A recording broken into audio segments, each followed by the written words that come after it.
大家平安。今天3月11日，礼拜一，我们到主人面前，我们一起来敬拜，一起来领受上帝的话语跟恩典。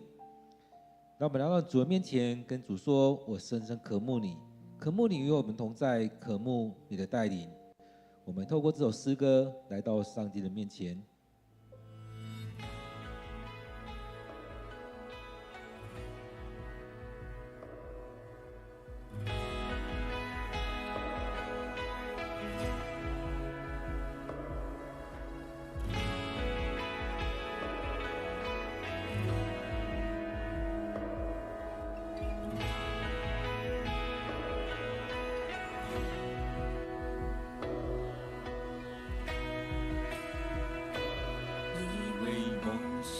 就不会哭，以为忍住就没痛苦，只有走过又不再明白，你令运行即是荒芜，你应许做我永远的福。我的名字你都记住，就算生命没有路，我还要跑向我的主。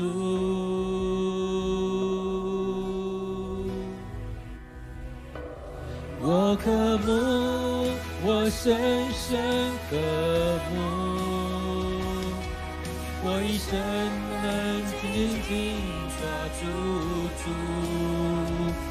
我拿什么报答你？拣选我藏在你隐秘处，我渴慕，我深深渴慕，直到年老我还要赞美主，决心走向在门十架道路，何等满足能够服侍耶稣。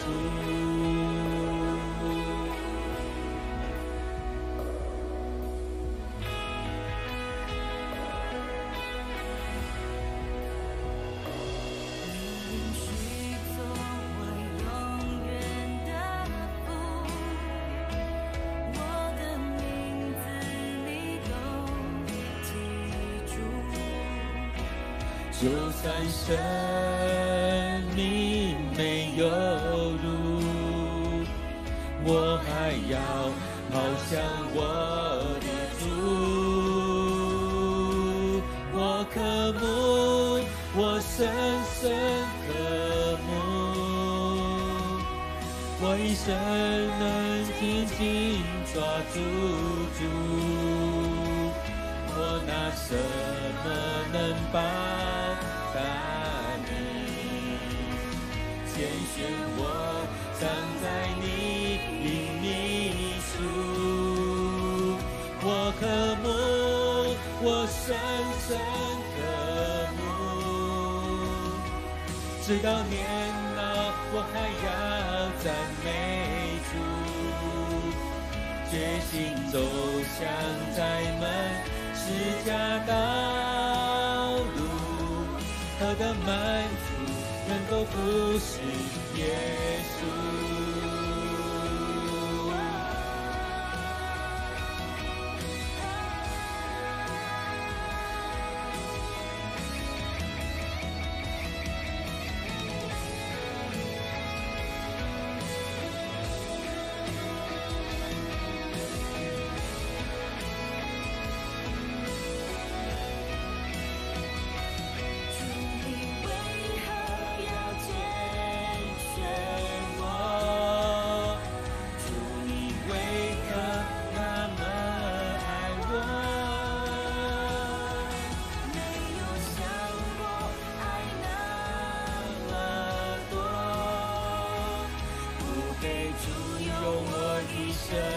怎么过？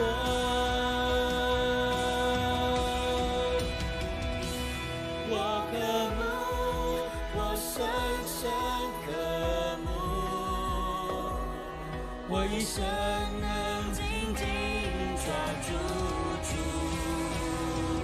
我拿什么能报答你？拣选我藏在你隐秘处。我渴慕，我深深渴慕，直到年老我还要赞美主，决心走向窄门十架道路，何等满足能够不是耶稣，决心走向窄门十架道路，何等满足能够不是耶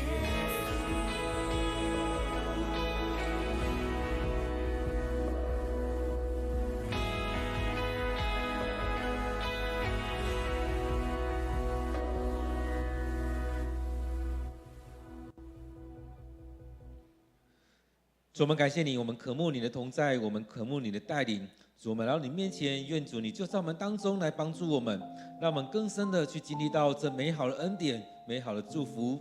让我们来到你面前，领受你的帮助，让我们的痛苦，让我们难过，都有主你的安慰与保守。让我们在人生的道路上有你的带领，让我们有这样盼望，知道你与我们同在。我们一生的渴慕就是紧紧抓住你，紧紧抓住你带领。主啊，让我们在当中一生都不离开你。主，当我们来到你面前，也渴慕你持续的带领我们。感谢主，我们要将今天的聚会仰望在主你手中，恳求你就祝福在我们当中。感谢赞美主，我们将祷告祈求的奉靠主耶稣的名，阿们。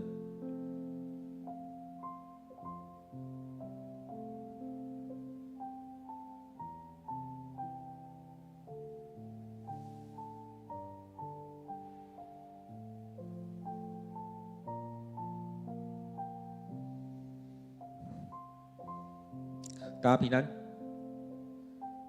今天3月11日，让我们一起来读诗篇第50篇第1节到第15节。诗篇第50篇第1节到第15节。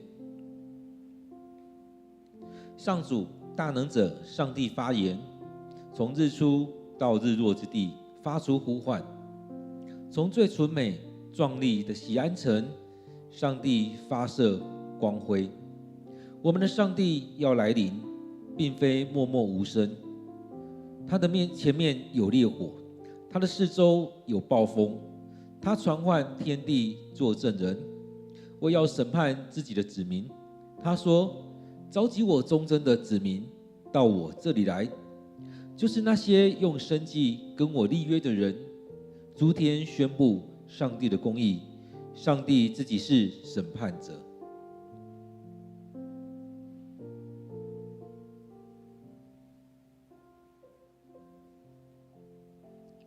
上帝说：我的子民啊，听，我要发言。以色列啊，我要控告你。我是上帝，是你的上帝。我不是为着你的生计责备你，也不是为着你不断献上的烧化祭。我不需要拿你牛栏里的公牛，用不着你羊圈里的山羊，因为森林中的百兽属于我，千山里的牲畜也属于我，所有的飞禽属于我，地上一切的动物也都属于我。我饿了，也用不着告诉你，因为这世界和其中的一切都属于我。难道我吃公牛的血，公牛的肉？难道我喝山羊的血？你要以感谢为祭，献给上帝。你要向至高者还你所许的愿。患难临到的时候，要求告我，我会拯救你，而你要颂赞我。让我们用一些时间，再来读今天的经文，诗篇第50篇第1节到第15节，来读今天的经文，来默想今天的经文，来领受今天的经文。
大家平安。在今天经文当中，我们大家看到了什么？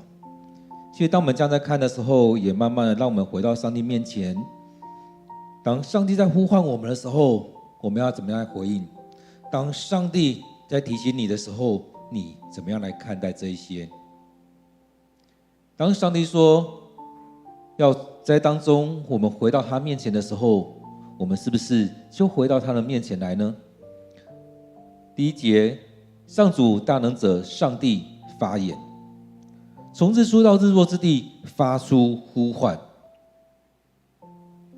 所以这当中让我们看到所有的人，全地的人都要来聆听上帝的话语，从日出之地到日落之地，从日出到日落，也就是在当中可以看到全境的人。当我们看到如果地球是平的，从这一头日出到那一头日落都要来听。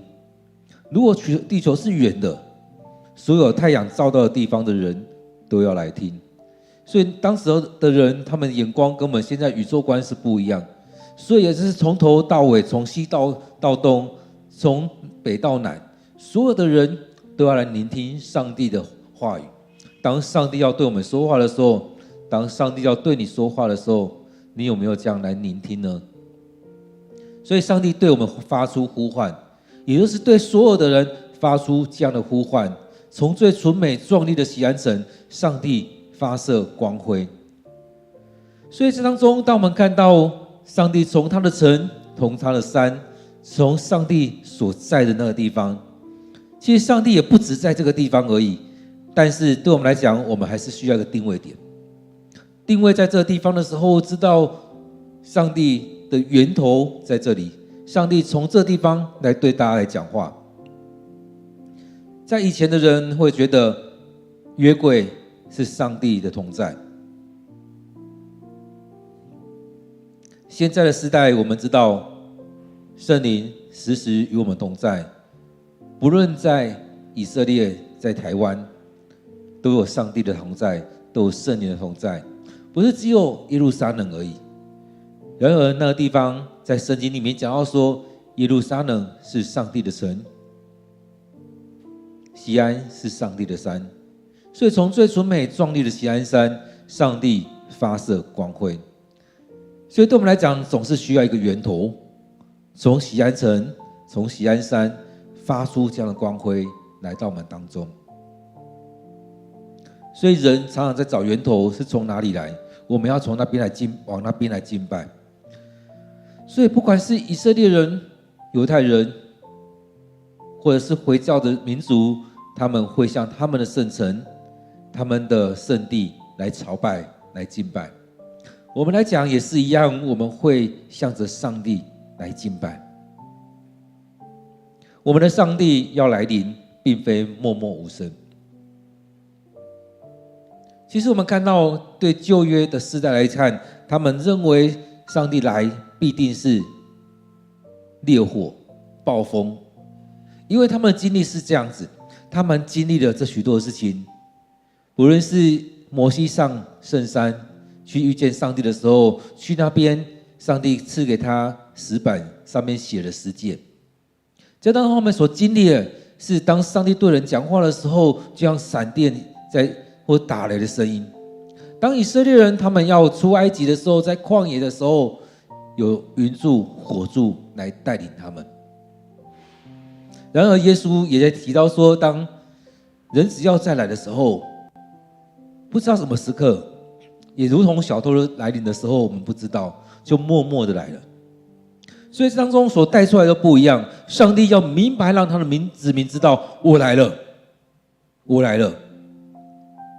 所以当时的人所期待的君王是这样子，我来了，让你们很清楚知道，是很高调的来到。然而在新约我们知道的，人子来是很低调的来到。所以这当中也让我们看到，在旧约时代，在新约时代所明白的、所能明白的神是不一样的。也在当中让我们去看到我们怎么样经历这个上帝。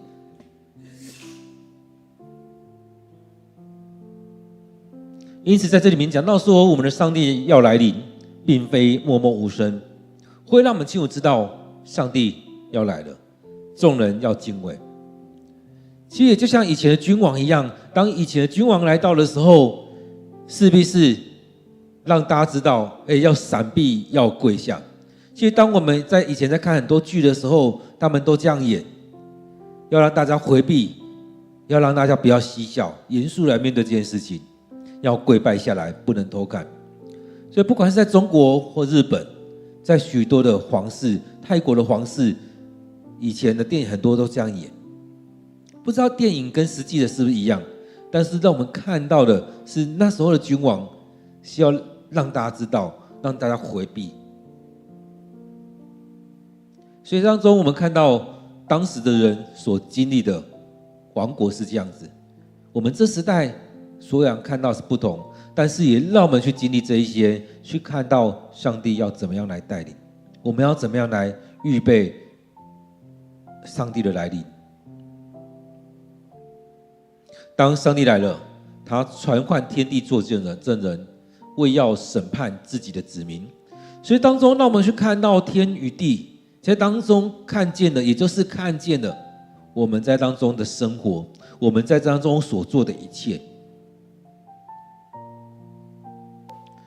所以在当中所有一切上帝都知道，这当中所有一切上帝都明白，不论是那些天使，或者世上的所有的人，或者许多的圣徒，或我们周遭的人，其实也都看着我们在当中所面对、所处理的这许多的事情。这边说他传唤天地做见证人，为要审判自己的子民。从这当中审判，我们都好像认为就是判罪，而在当中也看到了，其实审判是要怎么样去明白你所作所为，你怎么样依靠上帝，在当中你要领奖赏或要接受惩罚，你要进到哪个地方，上帝要怎么赐福，或者上帝要怎么样来惩罚。他说召集我忠贞的子民到我这里来，就是那些用生计和我立约的人。所以在当中被呼唤来的这些人，其实用现在来看，也就是那些行过割礼、那些用祭来跟上帝立约的人，以及这些接受洗礼，在上帝与众人面前与上帝立约的这些人，要来到上帝的面前。所以当我们来到上帝面前，我们要怎么样领受？当我们以前都很喜欢看中国的宫廷剧，当圣旨一来到，有些人会期待是好的赏赐，有些人会期待不要有太大的惩罚。所以当圣旨一颁布，就会知道究竟发生什么事。所以当中我们看到诸天宣布上帝的公义，上帝自己是审判者。所以当中我们看到并不是谁来审判，上帝、天父上帝或耶稣在当中去做这样审判者，去看我们在当中，在这一生当中我们所做的，这一生当中我们怎么样依靠上帝，这一生当中我们有没有亵渎上帝、亵渎圣灵，在这一生当中我们怎么样好好的活出那美好的生命。所以在这里面也让我们看到这一切上帝怎么样来带领在当中。所以在这里面会看到说，当上帝来的时候，要呼召我们回到他的面前来，要呼召我们来到他的面前。上帝说：“我的子民啊，听，我要发言。”当上帝在说的时候，你愿意听吗？许多时候我们真的没有愿意听，很多时候我们坐在这边，别人讲了一堆，其实我们也不一定会听。其实在当中就像在讲道的时候一样，其实有多少人会听？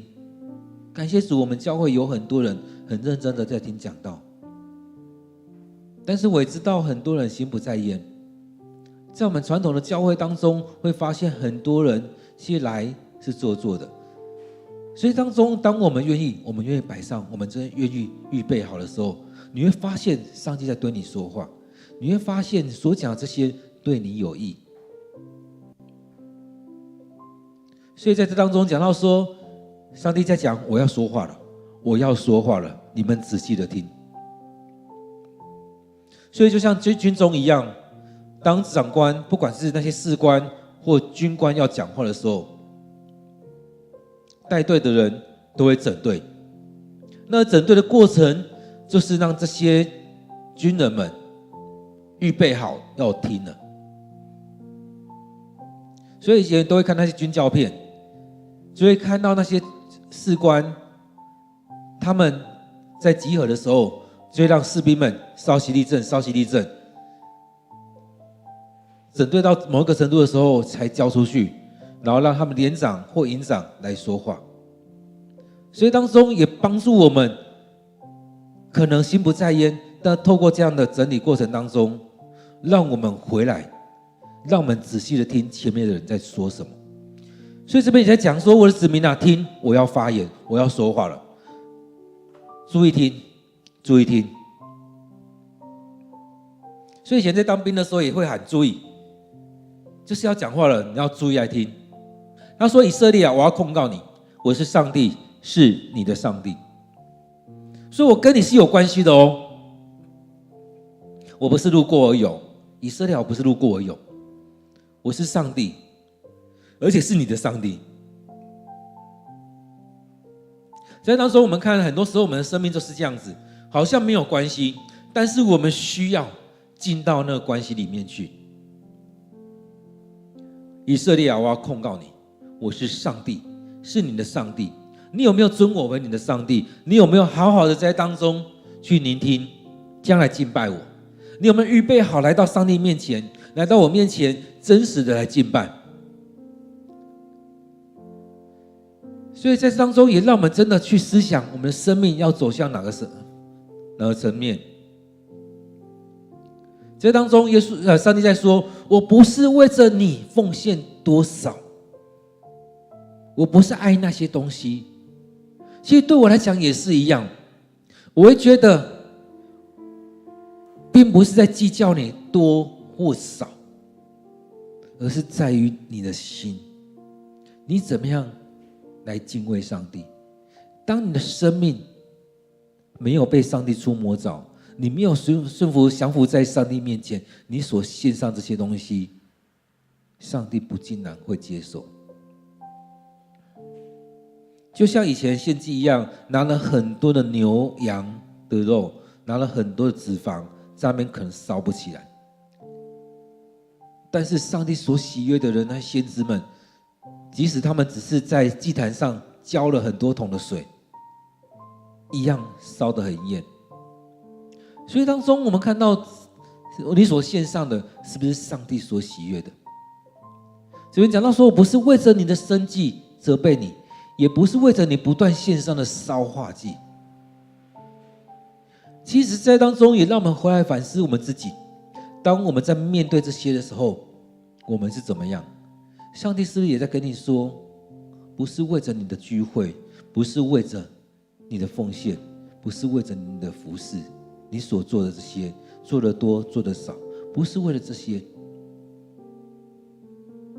其实我不需要你的钱，其实上帝在讲，我不需要你的钱，不需要你牛栏里面的牛，不需要你羊圈里面的羊，不需要你这些房子，不需要你所奉献的钱，不需要这些。其实很多时候上帝会说，我不是需要这些，因为这所有一切都属于我，这世上所有一切都属于我，地球上所有的都是属于我的。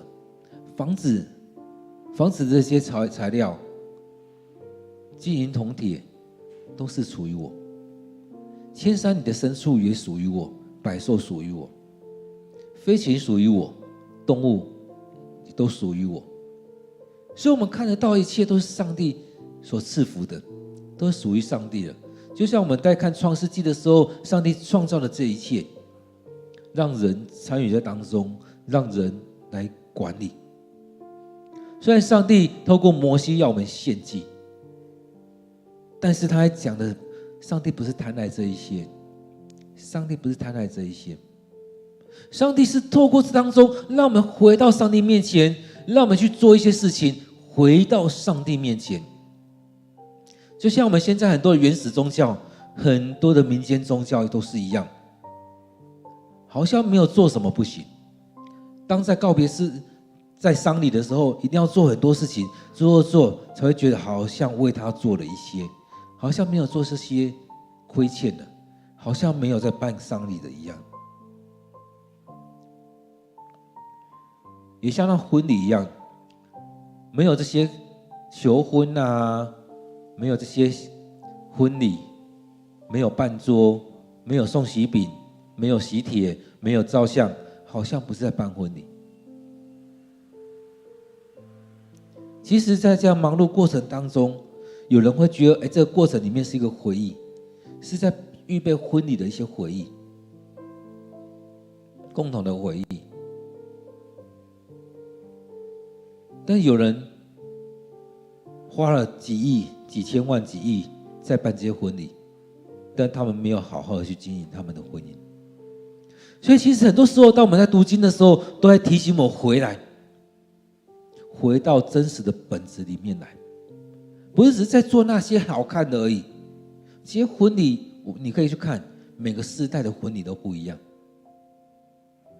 而在这些婚礼当中，你要弄得多棒吗？你要跟很多人比都比不上。而在当中也很多人现在就觉得去公证就好了，甚至有些人觉得何必呢？我们在一起把这个关系经营好更重要。所以当中我们看到上帝在讲到说，这一切我不是贪爱这些，森林中的百兽属于我，千山里的牲畜属于我，所有飞禽属于我，地上的一切属于我。就像那广告在讲的，天上飞的、水里游的、路上爬的，都属于上帝。所以这一切都属于上帝。那上帝为什么要贪爱这些呢？所以若是上帝真的需要这些食物的话，其实这些都属于他，他也不用去跟谁报备。很多时候我们需要跟人家报备啊，在家里面要跟爸妈说我要吃什么，我要吃什么；去到外面要跟人家讲我要吃什么；在军中要跟长官讲要吃了这些东西要怎么样。其实有很多这样子，然而上帝说这些不用告诉你，不需要讲，因为这一切都属于我。难道我吃公牛的血？难道我喝山羊的血？其实上帝表明的是，我并不需要吃喝这一些，吃喝这些都是人的需要，而上帝透过这些祭，最主要是让我们回到上帝面前。所以接下来这比较重要。所以前面讲了这么多，其实在提醒我们，你要以感谢为祭，献给上帝。你要向至高者还你所许的愿。所以在这许多经历当中，你有没有去经历到，我们要来到上帝面前来献上感谢？上帝赐福我们这么多，你有没有认真的去数算恩典？所以在我们生命当中，我们要不断的数算恩典。在许多事情当中，我们要去数算恩典。当你数算恩典的时候，你就会感谢上帝。你有多少收入，感谢主。或许不够用，但是也不缺乏。你想要更多，我们想每个人都想要更多，但是上帝也让你不饿着。很多孩子在考试的时候想要很好的学校，就像以前有很多原住民，他们考试的时候要加分，但是后来有很多原住民说我不需要加分，甚至有人加分之后去读了学校，他们觉得跟不上。当然以前有很多人很开心啊，加分就上去了，但是当中很多人觉得我不需要这些。所以在这里面我们看到所领受的是怎么样，我们去经历这一些。也有很多觉得我想要某个很好的学校，但他考上不如他预期的，但是也感谢主去到那个学校。有很多人都觉得感谢主带领我来这边，虽然不是我以前想那个学校，但是在当中我们生命得到培育，在当中我跟跟这些老师跟同学关系很好。所以在这里面，我们看到上帝为你做的最适合你，不尽然是别人认为是最好的，但是最适合你的。所以在这许多事情当中，有没有看到，当你在面对这些事情的时候，你是极尽所能的抱怨，还是极尽所能的感谢上帝？这是很不一样的心态。而这样不同的心态会带出很不一样的结果，也就是你的心、你的眼目专注在哪里。所以这边说，你要以感谢为祭献给上帝，你要向至高者还你所许的愿。所以当我们在当中，很多人都求上帝帮助我，帮助我，而在当中在求上帝将这些交在上帝的手中。当你没有数算恩典，你也不知道上帝为你做了这么多。上帝这样一直赐福，但是你没有数算恩典，你都觉得这理所当然，也很自然的，你不知道怎么样来感谢上帝。而在当中也在提到说，当患难临到的时候，来到主的面前求上帝帮助。主说：“我会拯救你，而你要颂赞我。”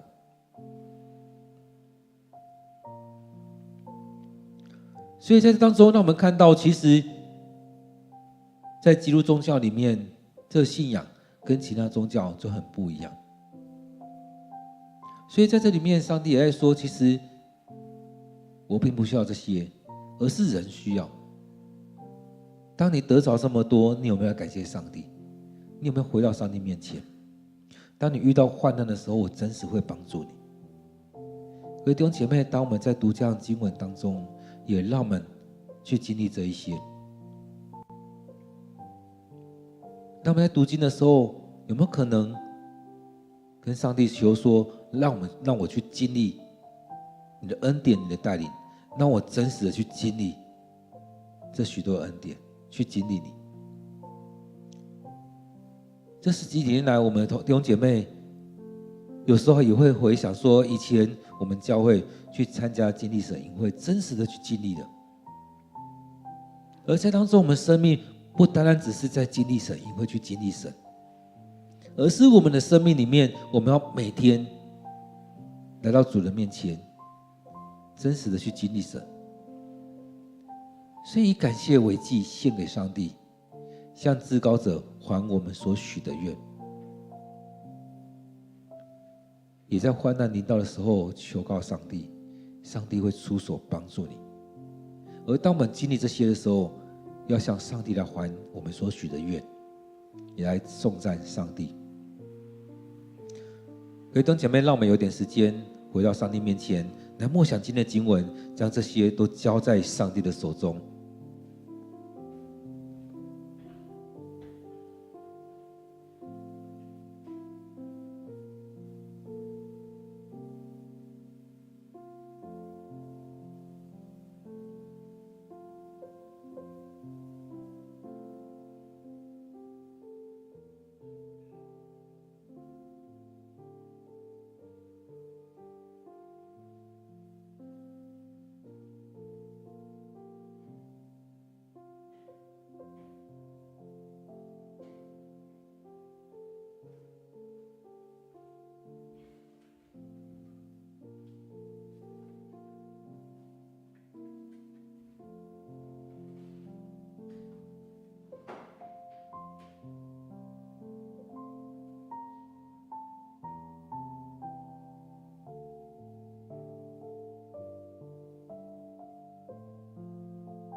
主，我们感谢你，我们知道你是丰盛的，你创造这一切，让我们居住在当中，让我们享受在当中。你将这些赐予我们，主，我们要将这些摆上，愿主你继续带领，让我们在当中去经历主你的恩典，你的同在。主，我们感谢你，让我们去享受这所一切，也让我们真实的到你面前来敬拜。主，我们知道你让我们去经历这许多的事情，也让我们参与在当中，透过敬拜，透过小组，透过每天的灵修。或许过去的人献上许多馨香之祭，也让我们在当中将我们自己来摆上。主，你喜欢我们来到你面前，就像你说的，不是喜欢那一些东西，不是喜欢我们奉献了多少钱，而是我们要将自己摆上。你要我们将自己交在主你手中，顺服在主你面前，真实的敬拜你。主，感谢你，让我们每次在读经、在祷告当中，都经历了这许多美好的生命。感谢主，你就在我们当中来掌权。主，让我们真实的来到你面前，让我们在当中以感谢为祭，献上给你。让我们来到你面前，数算恩典，献上感谢。主，我们要将今天的聚会恭敬的仰望在主你手中，恳求你带领，恳求你赐福。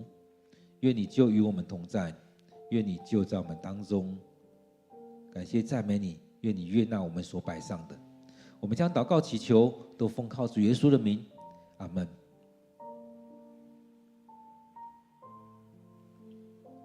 愿我们每天都有一段时间给上帝空间，给上帝时间，让我们去经历上帝的恩典与赐福。愿上帝祝福你。